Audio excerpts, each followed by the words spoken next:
بسم اللہ الرحمن الرحیم نحمدہ نصلی علی رسولہ الکریم اما بعد۔ جو اپنا نہیں وہ کسی کا نہیں، صرف اس کے دعوے ہیں کہ مجھے کسی کا غم ہے، مجھے امت کا غم ہے، مجھے لوگوں کی فکر ہے۔ جو اپنا نہیں وہ کسی کا نہیں۔ شریعت کی روشنی میں سب سے پہلا حق کس کا ہے؟ اللہ کے رسول کو چھوڑنے کے بعد۔ وہ تو الگ ہیں، ان کے ساتھ تو تعلق جو ہے سبھی امت جانتی ہے کہ اپنی جان سے زیادہ بڑھ کر وہ عزیز ہوں۔ اس کے بعد اس دنیا میں سب سے زیادہ پہلا حق کس کا ہے؟ کس کا ہے؟ پہلا حق اپنی جان کا ہے۔ پہلا حق اپنی جان کا ہے۔ اس کے بعد پھر جس کے ساتھ جیسے رشتے ہوں، اور ماں باپ کا تو حق بڑا ہے۔ تو جو اپنا حق ادا نہ کر سکے، مسئلہ بیان کا نہیں ہے، مسئلہ صرف باتوں کا نہیں ہے۔ مسئلہ یہ ہے کہ ابھی امام صاحب نے پڑھا، جس کا مطلب یہ نکلتا ہے حساب کرو، ہے نا؟ کچھ کیا ہے حساب؟ اپنا حساب کر لو اس سے پہلے کہ تمہارا حساب لیا جائے، یہی مطلب تھا۔ یہ خطبے میں بات آئی۔ ہمارے پاس سب کا حساب ہے، کون کتنا کم ہے یہ سب کا حساب ہمارے پاس ہے۔ وہ حساب میں اماں بھی ہیں، ابا بھی ہیں، وہ بھی کتنے کم ہیں۔ بیوی کے آنے سے پہلے وہ ان کا مرتبہ بڑا تھا، بیوی کے آنے کے بعد اب ابا اور اماں کی کمیاں کتنی اب کھلی۔ ایک نوجوان نے شادی کے بعد مجھ سے کہا کہ اب پتہ چلا، ایسا جملہ کہا کہ مجھ سے دوہرا ہی نہیں سکتا کہ میرے اماں ابا کیسے ہیں، میں وہ لفظ دوہرا نہیں سکتا، ایسا خراب جملہ کہا۔ اور اگر اپنی شادی سے پہلے اپنے بھائی کا نکاح ہو گیا اور بھابھی آ گئی تو ابھی تک اماں ابا اچھے ہیں اور بھابھی خراب ہیں۔ یہ حساب کتاب سب کے پاس موجود ہے الا ماشاءاللہ۔ اور جب اپنی بیوی آئی تو اماں ابا بھی خراب ہو گئے اور بھابھی بھی خراب ہو گئی۔ تو حساب کتاب ان لوگوں کا ہوگا ہم سے یا ہمارے بارے میں؟ حساب کتاب کس کا ہوگا؟ اور آج جو خطبے میں کہا گیا تو اب ہم غور کریں، کبھی اپنا حساب لگایا یا لوگوں کو ہی ناپتے رہے؟ لوگوں کا حساب ہمارے پاس ہے، سب کا حساب ہے، پڑوسی کا ہے، رشتہ داروں کا ہے، اور حساب نہیں ہے تو اپنا نہیں ہے۔ اور یہ حساب کتاب ایک ایسی چیز ہے جس کو اللہ نے بندوں کو بنایا تو جانتا ہے میرے بندوں سے بھول چوک ہوگی حساب کتاب کے بارے میں۔ کاروبار میں حساب کتاب میں بھول چوک ہو جائے تو خسارہ ہے، اور زندگی کا حساب کتاب نہ لگائے تو بہت بڑا خسارہ ہے۔ تو قرآن پاک میں جتنی سورتیں، جتنی آیتیں ہیں، نماز میں کہیں سے بھی پڑھ لو تو ہو جائے گی نماز، لیکن سب سے پہلے کیا پڑھنا ہے؟ اس کے بعد کچھ بھی کہیں سے پڑھو۔ سورہ فاتحہ سب سے پہلے کیا پڑھنا ہے؟ اس کے بعد پھر کہیں سے پڑھو۔ یہی ہے نا مسئلہ، یہی ہے نا۔ اس میں کیا کہا گیا؟ مالک یوم الدین۔ یہ اس کا مطلب ہماری زبان میں ایک سیدھا سادہ یہ نکلتا ہے، حساب کتاب کے دن کا مالک۔ یہ صحیح ہے سوچنا؟ حساب کتاب کے دن کا مالک۔ یہ کتنی رکعت پڑھتے ہیں صبح سے لے کے شام تک؟ ہر نماز میں اس کا پڑھنا ضروری ہے۔ پڑھنے کے بعد بھی ہمیں یہ سمجھ میں نہیں آتا کہ ہمارا حساب کتاب ہو رہا ہے، ہمارے سامنے ہے، ہم نفع میں ہیں، نقصان میں ہیں، اعمال مال کے اعتبار سے تو حساب کتاب سب کو آتا ہے، اعمال کے اعتبار سے کیا ہے؟ اور خصوصاً نماز میں کیوں کہا گیا کہ اس کو پڑھو؟ اس لیے کہ 5 وقت کی نماز مختلف اوقات میں اللہ اپنے گھر میں بلاتے ہیں۔ ان کی شریعت چاہتے تو کہہ دیتے جب تم کو فرصت ہو جائے تو ایک ساتھ 3 رکعت پڑھ لینا، لیکن ایسا نہیں فرمایا۔ سو کے اٹھو تو آؤ، صبح آؤ، اور طلوع سے پہلے آؤ،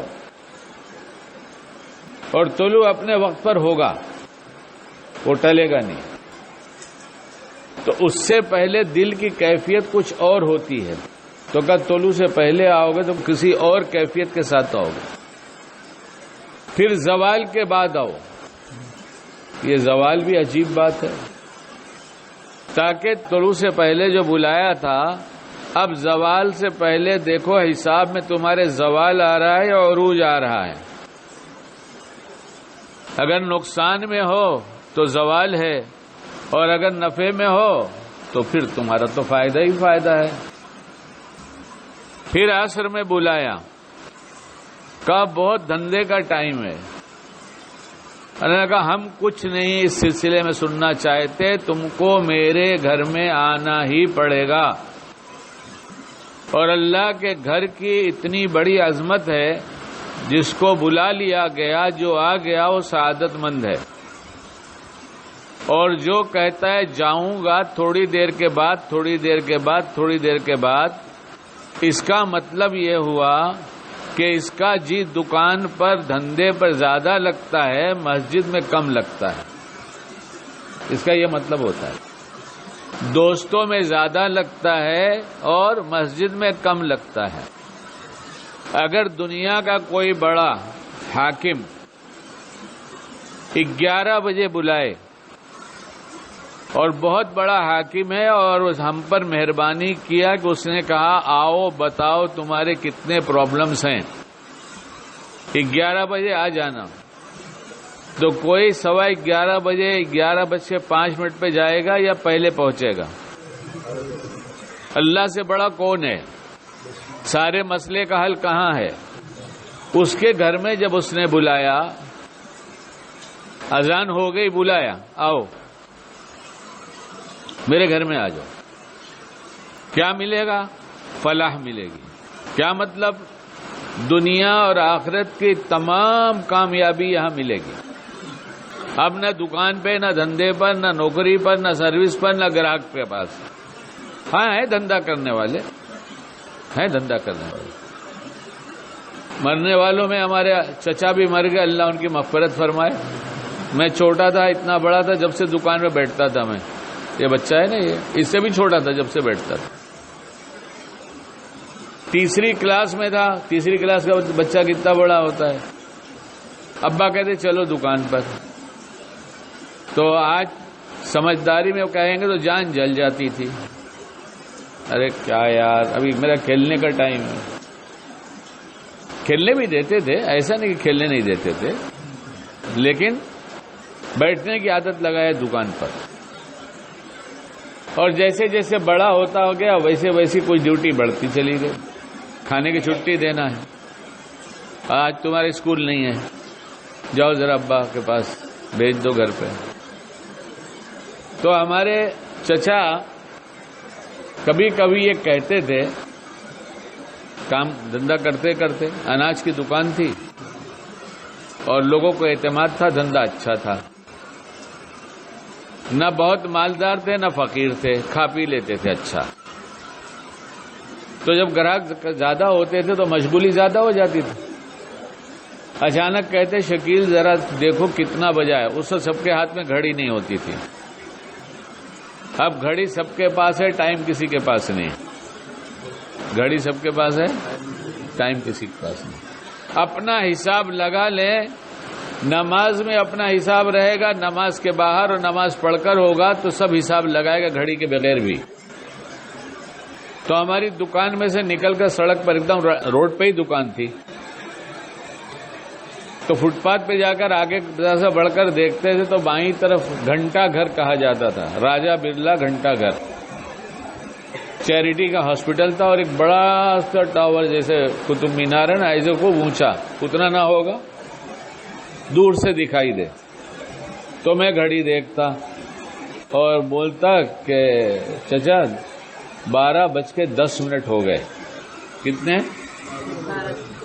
تو چچا اعلان کر دیتے، ارے بھائی سنو، اب میں نہیں، ابھی میں جاؤں گا، میں جاؤں گا اور گھر جاؤں گا، استنجا وضو کروں گا، نماز جماعت کے ساتھ پڑھوں گا، پھر گھر پہ آؤں گا، کھانا کھاؤں گا، پھر تھوڑی دیر سوؤں گا، کیلولا کروں گا، اور پھر اٹھوں گا تو حقہ پیوں گا. کیا؟ حقہ پیوں گا. جس کو جلدی ہے، اتنی بھیڑ ہے، وہ کہیں اور سے لے لے، میں تو جاؤں گا۔ اب میں بچہ میں کتنا سنبھالوں گا اتنے ساروں کو؟ تو گراہکی مانے نہیں بنتی تھی۔ گراہکی بھیجا کس نے ہے؟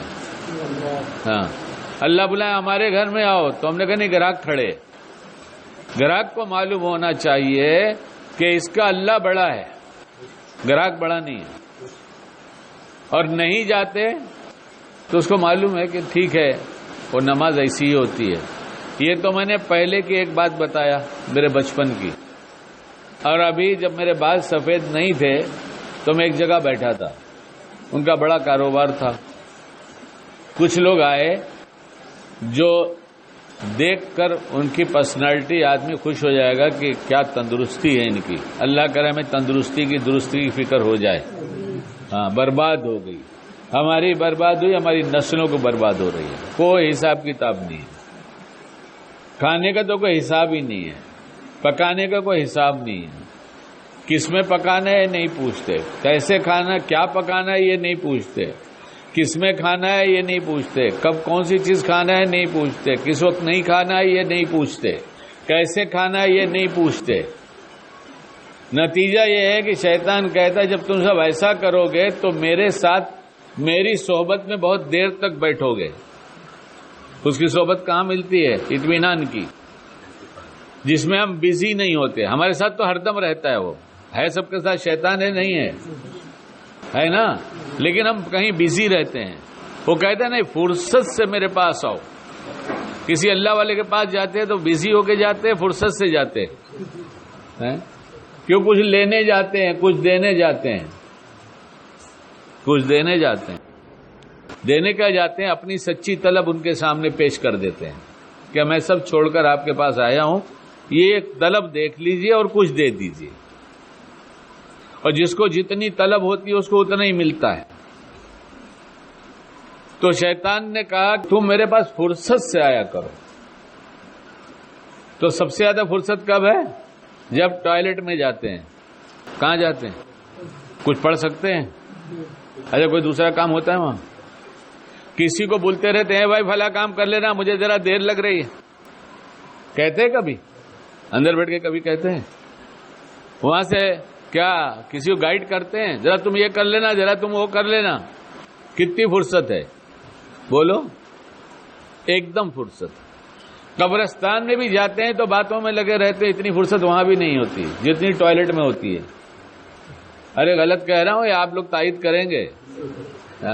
تو شیطان نے کہا تم کھانے کے دھوکے میں آ جاؤ تو تم کو پاخانے میں بیٹھواؤں گا اور جتنے وسوسے برے ہیں سب ڈالوں گا اور تم بچ نہیں سکتے۔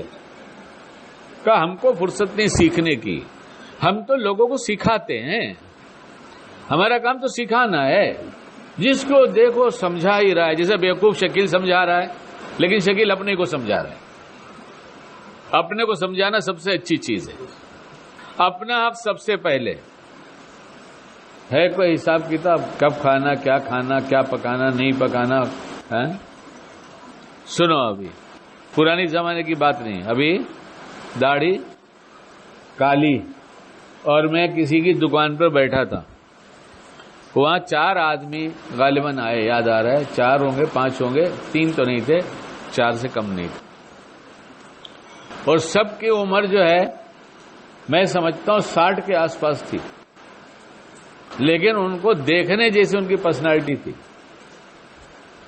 آئے، انہوں نے دکاندار سے کہا، کارڈ دیا اور کہا یہ میرا اتنا بڑا بزنس ہے، ہمارا فلاں جگہ آفس ہے، اور جتنا آپ کا پروڈکشن ہے، جتنا مال آپ بناتے ہیں، ہم لوگ سب خرید لیں گے، 2000 5000 10,000 آپ جتنا بناتے ہیں ہم سب خرید لیں گے۔ تو دکاندار نے کہا ہم آپ کو سب بیچیں گے نہیں۔ کیا کہا؟ دیکھو ملا جی کا بیپار، دیکھو ملا جی ہیں، وہ جیسے ہم ملا جی ہیں ویسے وہ ملا جی ہیں۔ کہا ہم آپ کو سب بیچیں گے ہی نہیں۔ ارے آپ عجیب بات کر رہے ہیں۔ انہوں نے بیٹھایا اور کہا صاحب بات یہ ہے کہ آپ کی باتوں سے پتہ چلا کہ آپ بہت بڑے ایکسپورٹر ہیں، آپ کے کارڈ سے پتہ چلا ایکسپورٹر کو سیزنل مال جاتا ہے، جب ایکسپورٹ کا اس کا آئٹم بدل جاتا ہے، کبھی ایکسپورٹ کا بزنس ختم ہوتا ہے، تو میرے روز کے گراہک کہاں جائیں گے؟ وہ منہ دیکھنے والے کہ ملا جی ایسی بات جانتے ہیں؟ بزنس جاننا بھی ایمان کا کمال ہے. جب ایمان کمال کو پہنچتا ہے تو بزنس کی حقیقت سمجھ میں آتی ہے، ورنہ کاغذ کی کارروائی کو بزنس سمجھتے ہیں. کیا بیوقوف بنایا ہے،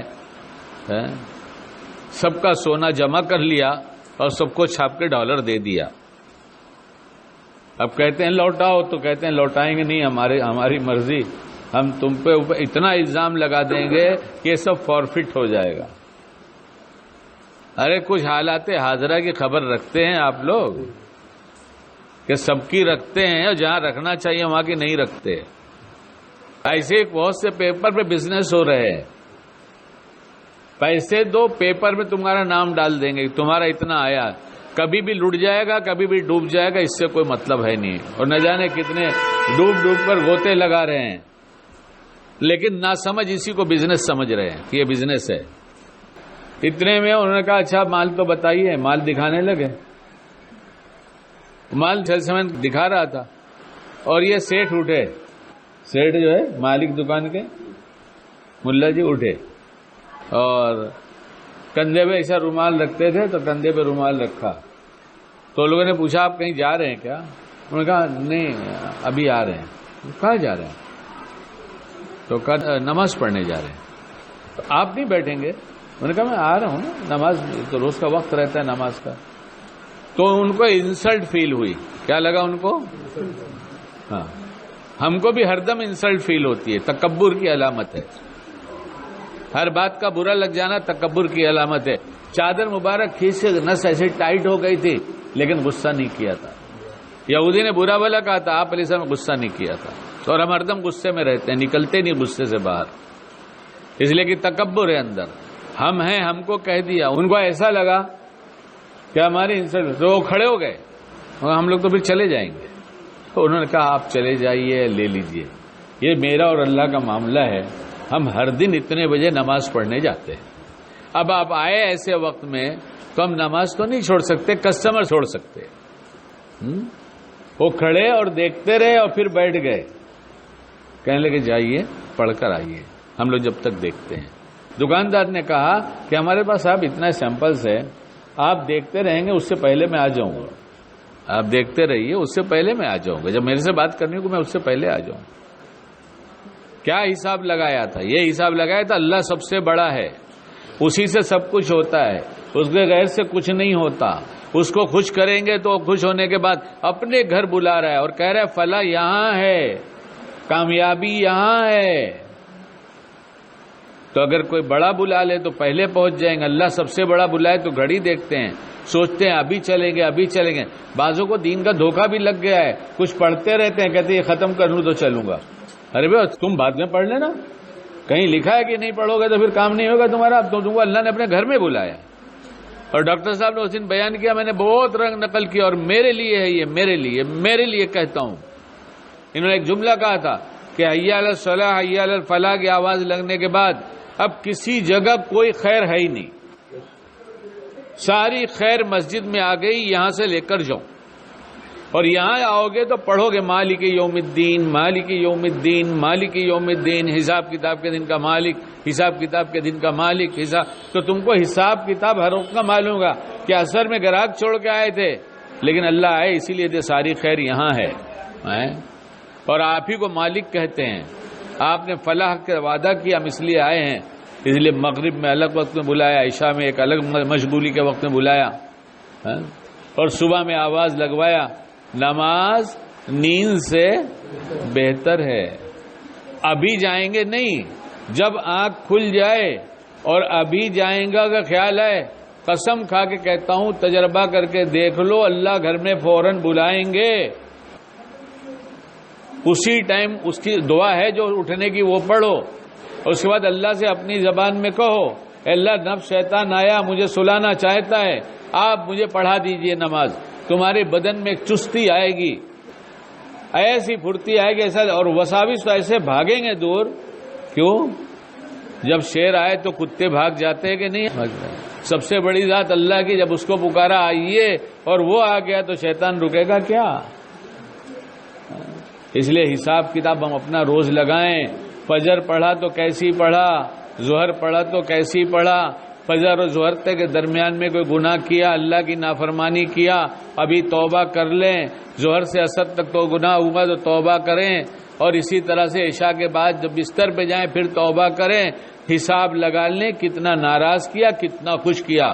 جس دن یہ حساب آ جائے گا اس دن زندگی کا لطف الگ ہو جائے گا، دل الگ ہو جائے گا، زندگی الگ ہو جائے گی، اور ایسی ہو جائے گی کہ کچھ ہو کہ نہ ہو چین سکون سے رہیں گے. کیا ہوگا، کیسے ہوگا، کیا ہونے والا ہے، اب تو سمجھ میں بات نہیں آتی. یہ سارے وساوس دور ہو جائیں گے. میرا اللہ میرے لیے کافی ہے، حسبنا اللہ و نعم الوکیل.